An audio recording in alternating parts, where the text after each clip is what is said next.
Good morning, world. Happy Friday to you. This is Moments with Dblair. I'm Dblair. Still doing my coffee and J, as always. The thoughts that came to my mind today is that we're about to approach a holiday season. Oh, by the way, you all, I'll be approaching my 59th birthday at the end of this month. How do I look? I'm still healthy, still well, don't have the COVID. Very grateful for that. But the thought that getting back to the issue at hand, the subject at hand, the thought that came to my mind today is about the organization known as Jehovah's Witnesses and what I've been monitoring on social media. Granted, I may not be cut out for this podcast game, but I have a thought about it because I grew up in this shit. And yes, I'm going to call it what it is. It's a shit. But what is happening right now between the XJWs and the organization, the Watch Our Bible and Tract Society, is a separation. It's a war, a spiritual war of all the damage that place, that organization, not Jehovah, but that organization has done to our families. To our families. There's a spiritual war. So let's talk. So the thoughts that came about when you go to war is, how do you prepare for your defense? And what is the enemy coming with or attacking you with? And how do we defend against that? Well, what is a spiritual warfare? Spiritual warfares are things that attack your that I would assume attack my spirituality, my thought process. So what are the demons that come with that? Well, you have stress. You have depression. You have isolation. You have anxiety. And then you have health issues. Those are the 5 demons that they're fighting with. The 5 soldiers that are leading armies of influences over people around the world. And now, as I think about that concept, and understanding the art of war, keep your friends close and your enemies closer, I have to come to understand, what are my defenses? Well, I have to have a good conscience. I have to keep my fruits of the Spirit intact. My love, my joy, my peace, my long-suffering, my kindness, my goodness, and my self-control. I have to understand what time is. And I have to realize that time is something that doesn't belong to us. It's something that we possess, and the only thing that we possess in order to enjoy time is what we're feeling, and it's something we call life that doesn't even belong to you. And what governs longevity in life is the decisions that we make to determine the outcome of our reality. So, if the average person lives 80 years with good health, maybe 90, possibly 100, a century, our lifespan doesn't even cover a whole century. Just hopefully we can make 75% of a century. So do we have time to waste on that bullshit? Being isolated, listening to them preaching all hell and damnation, talking about apostate, just because we think a different way or decide to expand our minds and read the freaking Bible and come to some kind of ordering thoughts that the Bible is supposed to teach us? Is that apostate, or are we being heretics? Practicing the faith, the fundamental values that they taught us, but in our best interest of ourselves. Just a thought. So why stress? Why have anxiety? Why even go knocking on door to door and being stressed to get together, which is no longer happening? and they're losing.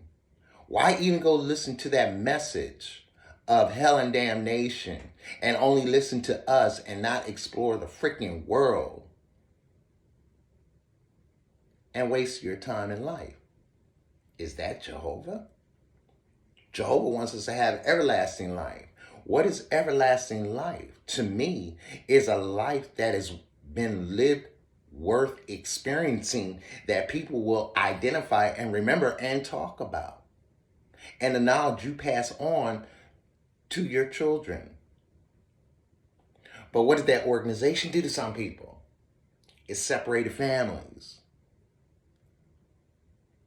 It put a block on generational wealth. It put a block on prosperity. It put a block on insight. It put a block on family. All the stuff that kept a family together, they put blocks on to separate families. The shunning, the disfellowshipping, the mind control.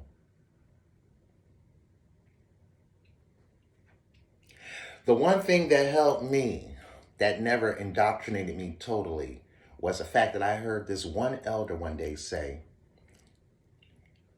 if you're comfortable with your conscience, then let your conscience be your guide. And when I came to the understanding of that discipline, of that concept, when I embraced that concept, I realized one thing, that my decisions that I make will determine the outcome of my reality.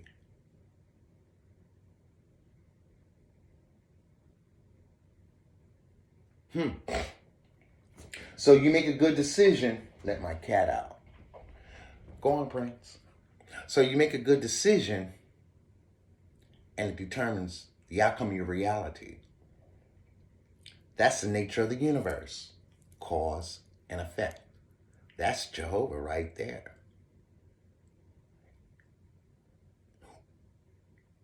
He caused the earth to be formed.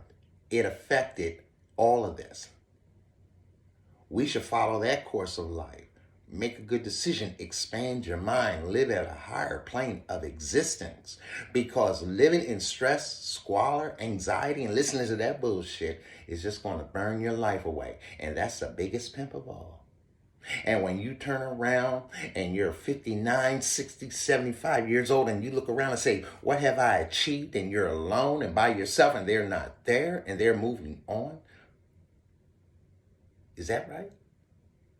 After all the dedication and years of commitment that you've given this organization, pushing their papers and pamphlets and books and talking about the things that they do and not listening to your family members and not even fellowshipping like they taught you to do, but only with themselves. To talk about what? A concept that does not even exist.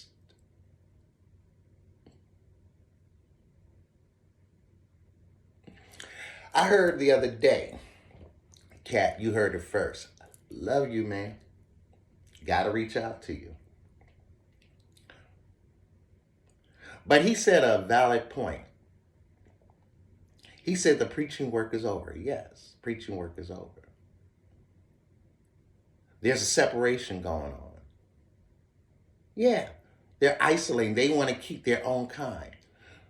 The witnesses that were out in the cities and the kingdom halls cannot get access to the headquarters unless you got to go through all kinds of security measures. And David Splain said it exactly himself in his talk. He said, yeah, you may meet a witness. You don't know if they're a witness. So what's the purpose of a baptism? What's the purpose of the respect of being baptized in that crap? If you tell a person, yeah, you're a witness and have a different point of view. Now you're apostate.